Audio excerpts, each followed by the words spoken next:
Now, there's lots of evidence to show that carbohydrate foods have a really important role with immune function, and that the harder that you work can increase that stress hormone cortisol.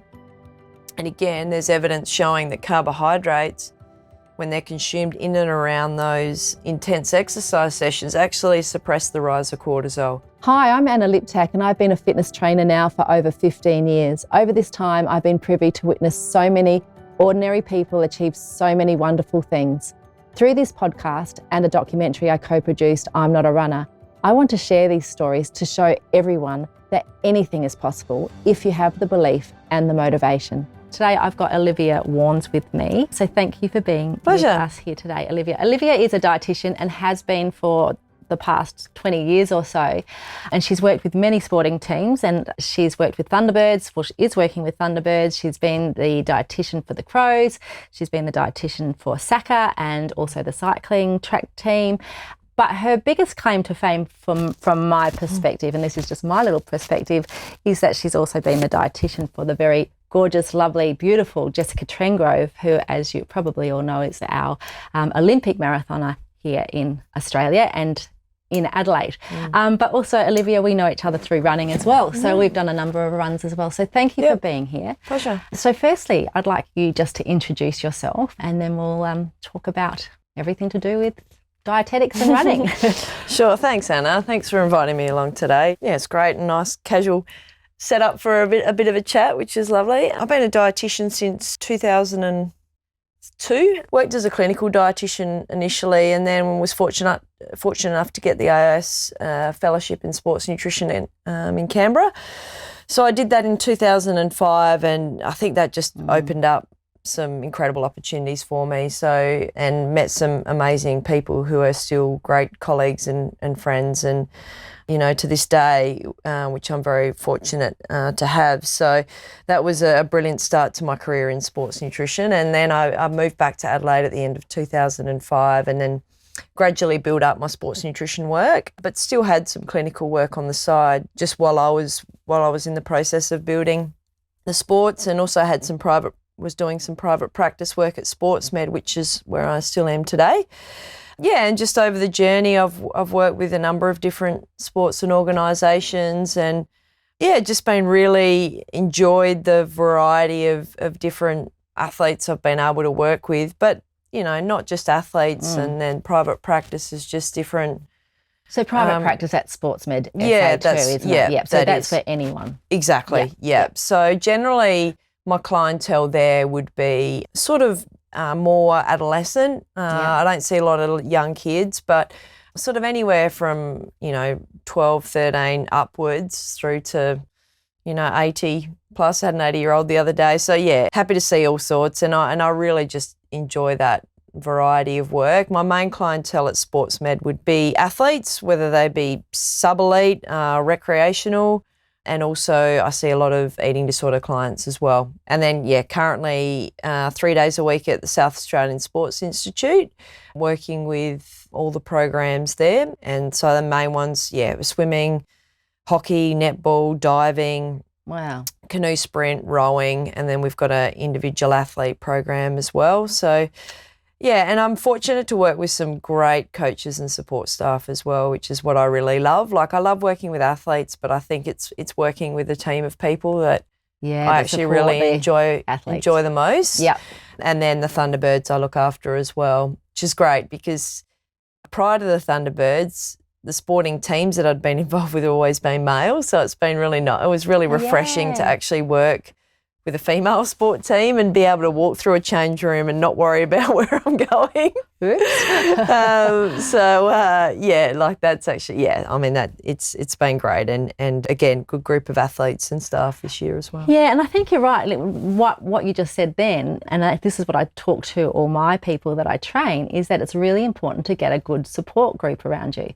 So for you, the support group is the colleagues of other people in the industry, and for me, that's the same. And for an athlete or someone training, it's really important to find someone that they can relate to, a dietitian dietitian or physio and chiros and support themselves in that way too.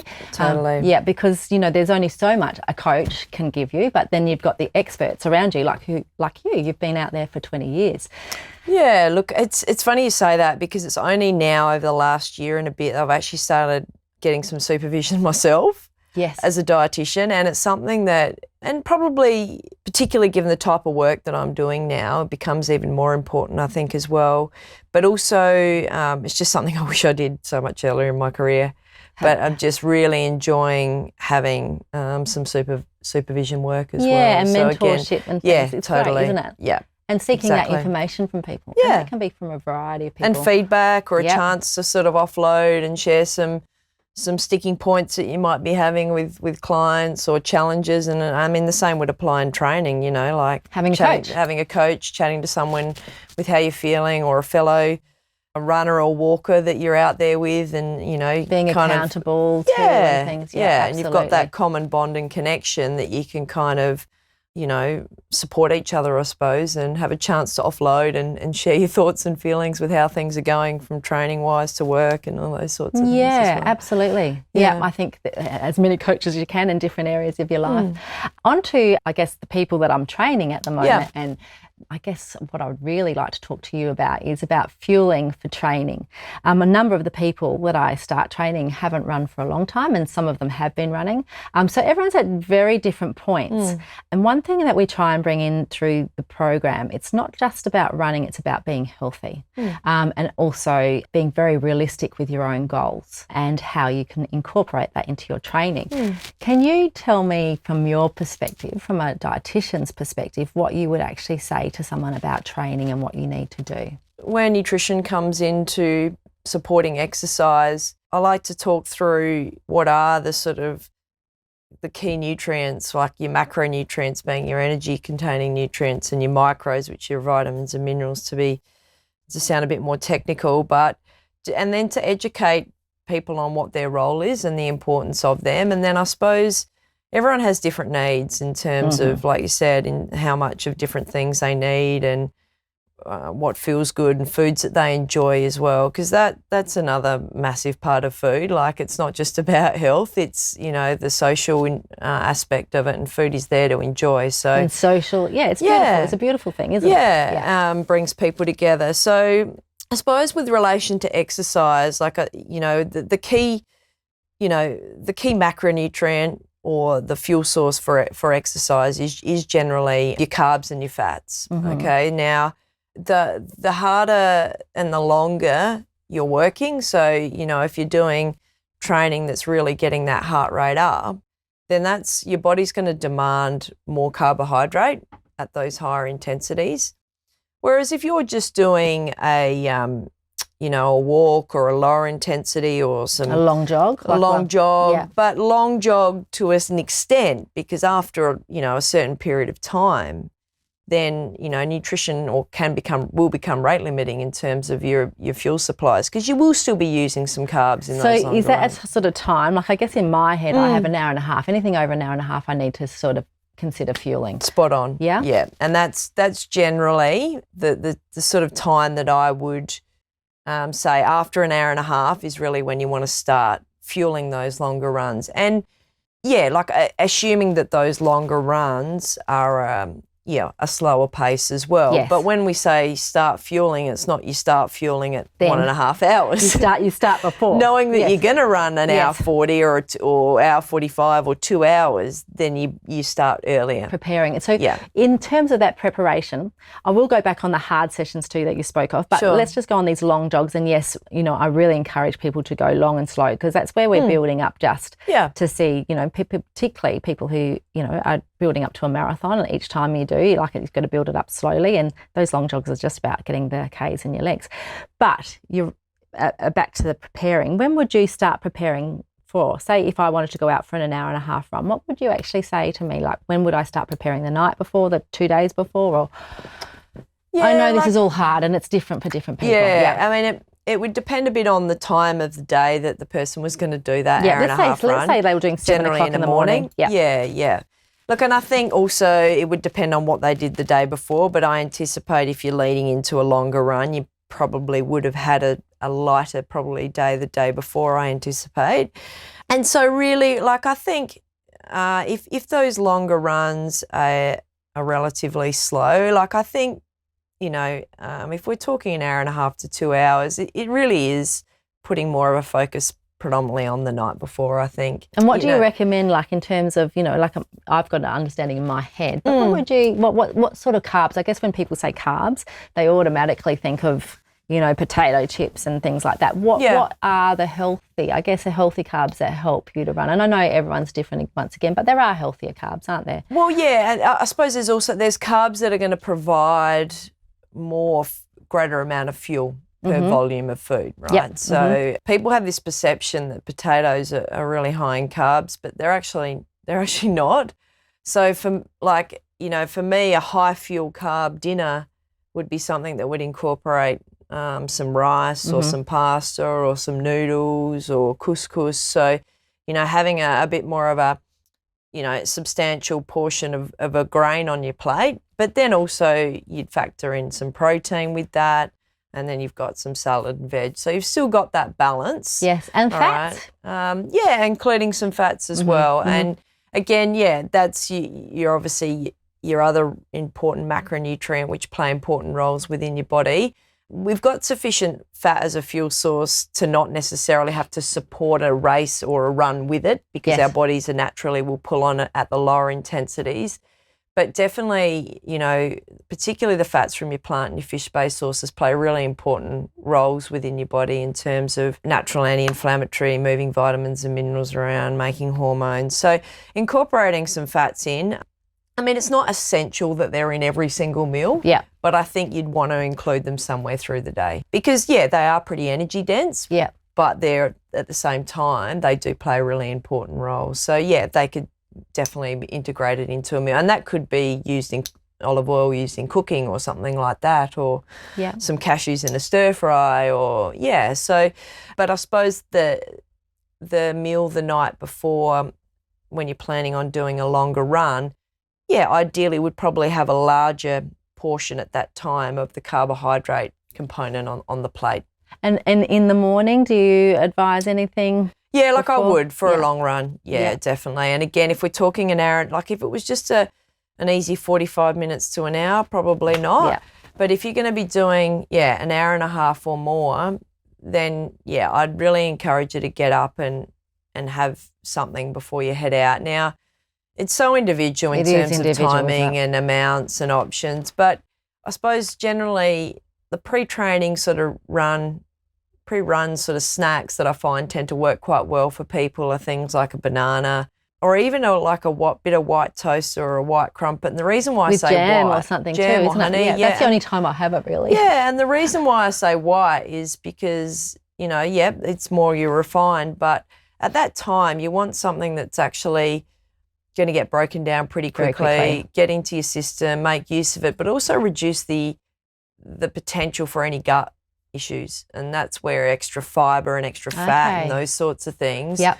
So simple as. Can exacerbate potential GI issues on a run. And the GI issues are, it's again such an individual thing, but I find that they're more likely to come to to be a factor if the longer and the harder the run session. Is. Yeah, for me, like my long runs, up to an hour and a half, I don't really worry about, because sometimes I feel like, well, I'm just going to be doing a slow run. I don't want anything more out of my body than just to know I can do this.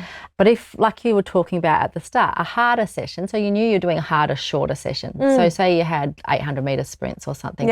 Would you recommend that same sort of food for that? Yeah, definitely. Yep, and it's an interesting one because people say, I feel sick or I'm worried I'm going to be sick when I'm running harder.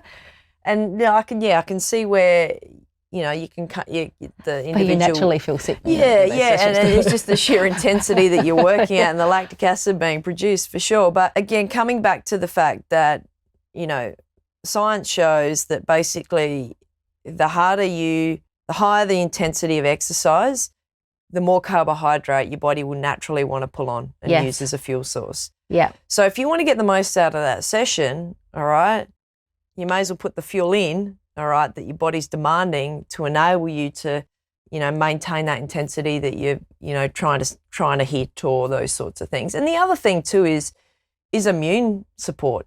People obviously think of your vitamins and minerals, which are obviously play important roles with immune function, but carbs, there's lots of evidence to show that carbohydrate foods have a really important role with immune function, and that, the harder that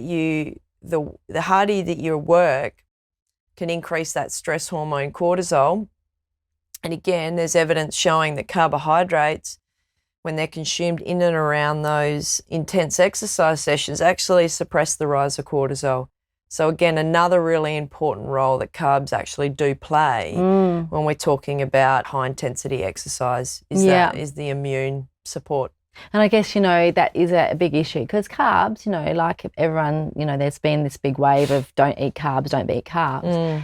And it is a way of weight loss to take that out, but you certainly can't live like that. It's not sustainable, really, I don't think. And it's hard to, to be really true paleo, which very few people, when you actually dig deep, are really, if they're going to go down that path, because it is just so hard. Yes. And it's hard socially. Yes. When you want to go out Yeah. and carbs, it's funny, it's diet culture, it comes around in waves, and, carbs have been seen as the enemy for a period of time now. But, in my eyes, there's nothing that you need to cut out or avoid unless medically you're allergic to them. And it's just being smart with when you have them. Yes. There's no foods that are off limits unless medically you are unable to consume them. And so it's just being smart and strategic with where you put them in. Yes. And I think that's a part of, we're part of learning all the time. So, it's like anything, like your foods really well, and because you're a dietitian, it's sort of just in the back of your head. Like my husband's in property, so he knows everything about it and expects everyone to know about it. But like you said, everyone's individual, and you do need to work through things yourself. Like you will find foods that work for you, and you will find foods that don't work for you in the morning. But that's all the thing about training. And that's why you do the training process. And if you do these on the long runs to begin with, you'll start working out, I felt really good on that run. Why? Was my sleep good? What did I eat? And it is like a bit of a puzzle, but listening to people like you and understanding how important these carbs is really important for us to understand too. Yeah, and that's a really good point. And it just comes back to something I was going to highlight in terms of, people might not be a breakfast person, or someone that struggles in the morning, or they're not hungry. And I'm all for intuitive eating and eating when you're hungry, but there's probably times when it's being intuitive to, you are being intuitive still, but you're being intuitive to know that you need something to be able to, get the most out of that training. Yes. But also understanding that, you can train the gut, and knows where that opportunity is to get used to. And after a while, you'll start to feel more comfortable and confident and having some different options, not just having the one thing, because if you wake up in the morning and a banana's not there and you don't want to freak out. Yes. You've got a couple of options that you feel, okay, I know that works as well. And I guess that's with travelling, like if you travel to China and you don't have the bananas or you don't have the white bread, you do need to have options. But training the gut is definitely a real thing. And that's why you practice your fueling during longer runs. So your gut gets used to that when come race day, that you feel more comfortable and confident that you can take these things on board as well. So, yeah. Do you find there's some people, I know some people, need to be near toilets as they run. Are there certain foods that do upset the tummy maybe when you're exercising more than others? Yeah, but possibly. I suppose, it's can be, the GI stuff can be very much to do with also dehydration too. Yeah. Because it reduces your gastric emptying, and therefore when you become dehydrated, your gastric emptying is reduced, and therefore when you then start putting food in, it's not getting through the system as well. So dehydration can be a significant component to bring about those GI disturbances and symptoms. But foods that probably will exacerbate it are things like dates or dried fruit. Right. For some it could be the sugary gels and things. What? Yeah. I don't know. That could be an issue if you're not consuming sufficient fluid with it. Right. Like okay. it's just the concentration can potentially be too much if you're having all these gels but then actually not getting the fluid in. And that's part of the problem, isn't it? Because you want to be quick high. with them too, and then you don't have the water. Yeah. But it's taking the time for those. It is, yeah. And there's no reason why, like, you can't run along and just hang on to it and just have little bits here and there. I mean, another option which I think is really good for a fuel source during long runs is even lollies or chews or soft tubes, because you can just like gradually titrate them.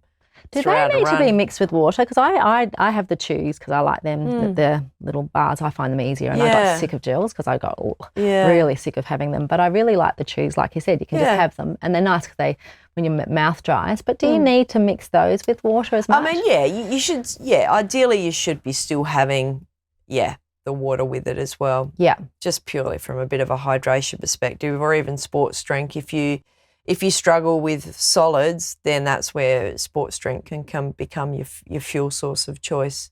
So just going back to the hydration part, there's so much to talk to you about, and we've only got this limited time, but thank you. The hydration part, should people start hydrating, just say on these long runs and the harder sessions?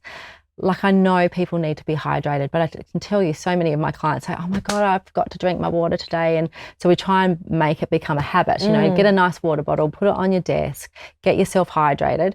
Is there an optimum amount before the day before or during the run, or what you should have on hydration? Yeah, like that, again, it's a question that is really hard to answer because it's so individual in terms of the conditions, the intensity you're running at, genetics, clothing, heat, and so it's so individual, and that's where, I mean, the biggest thing with just day-to-day hydration and is like what you've been telling your clients is consistency. Yes. So just like sipping gradually throughout the day, having a fluid source with each meal.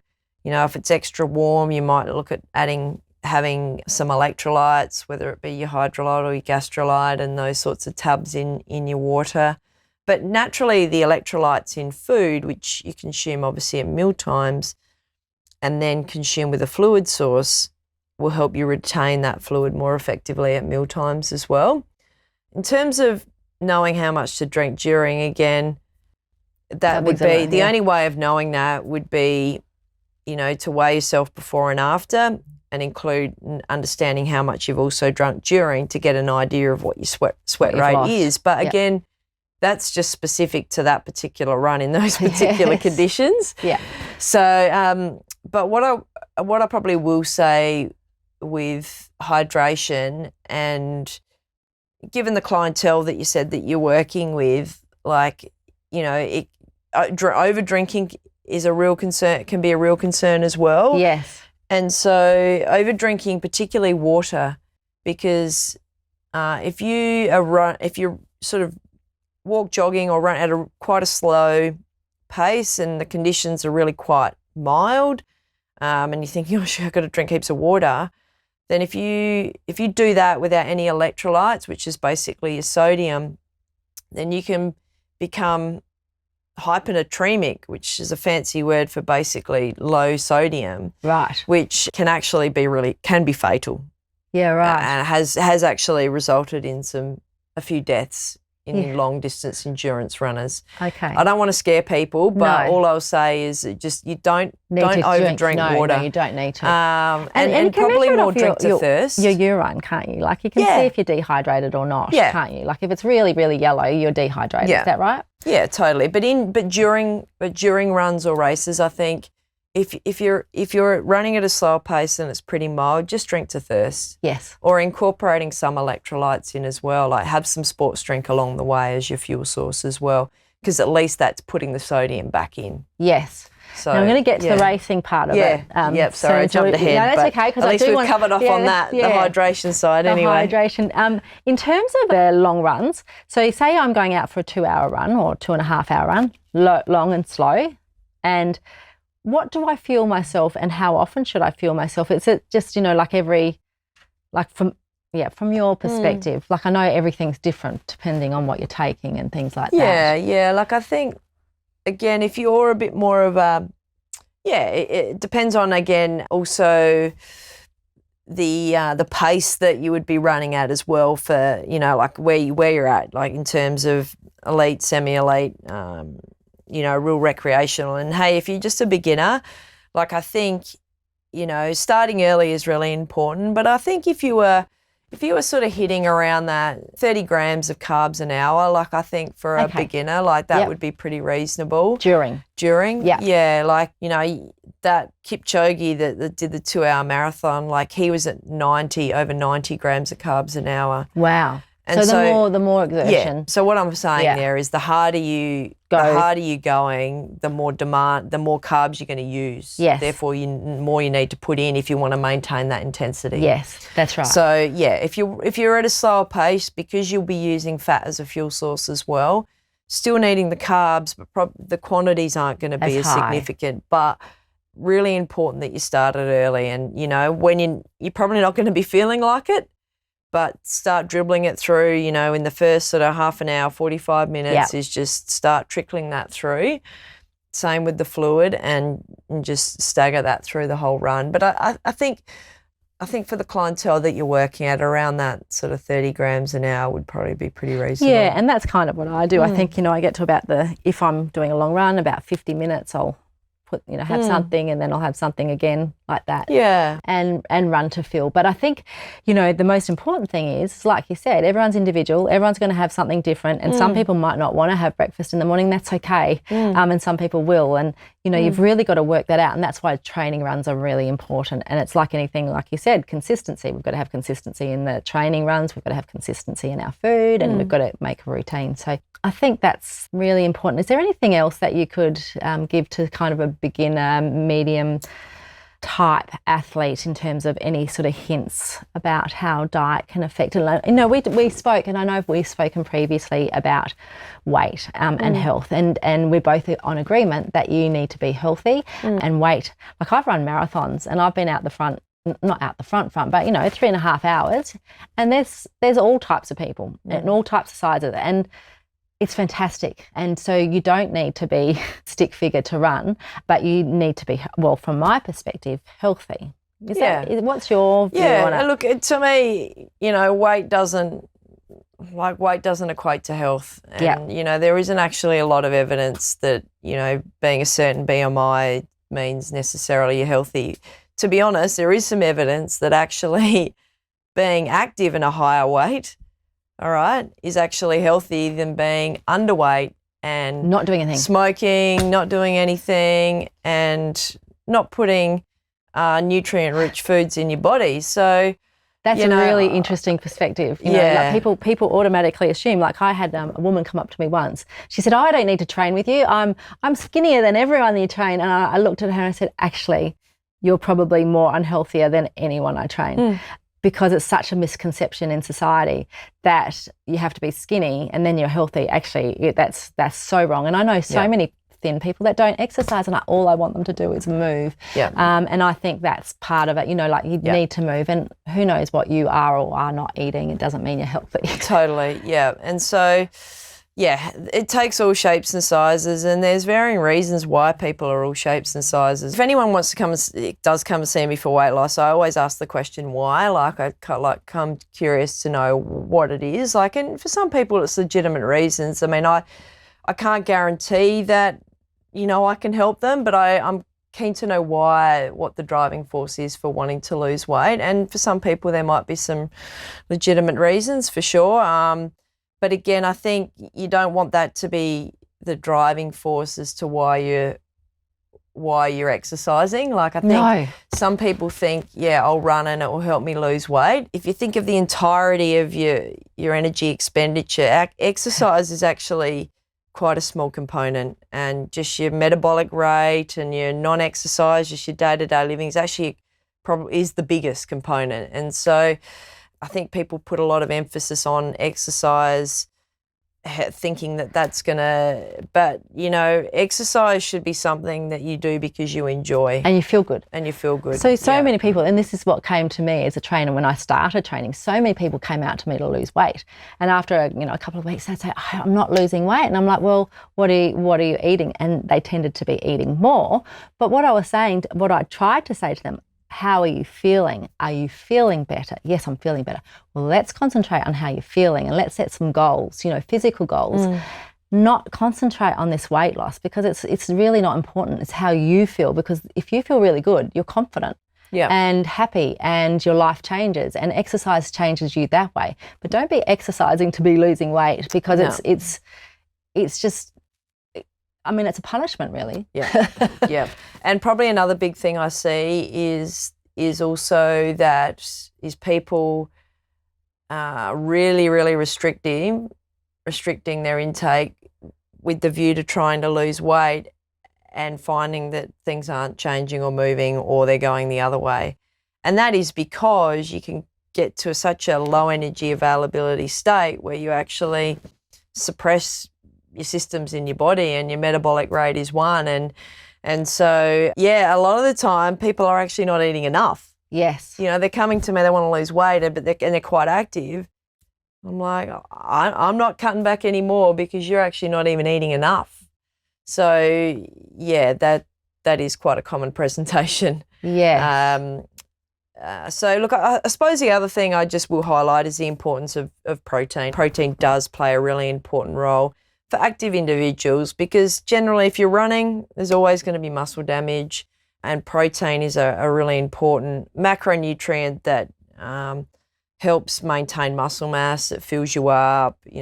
Obviously nutrient-rich sources have contain key minerals, being your calcium and your iron and those sorts of things, which are really essential for active individuals. So again, I think that inclusion of protein throughout the day regularly is a really important addition as well. Yeah, and obviously there's protein, and obviously meat's great and all that, but there's obviously vegetarian, and people who are vegetarian need to be eating those proteins. Yeah, that's right. Exactly. Yeah. Well, thank you very much for all of your information and knowledge. It's really kind of you to share that and be with us today, and I really appreciate it. Thanks for watching. If you want more, go to annaliptak.com.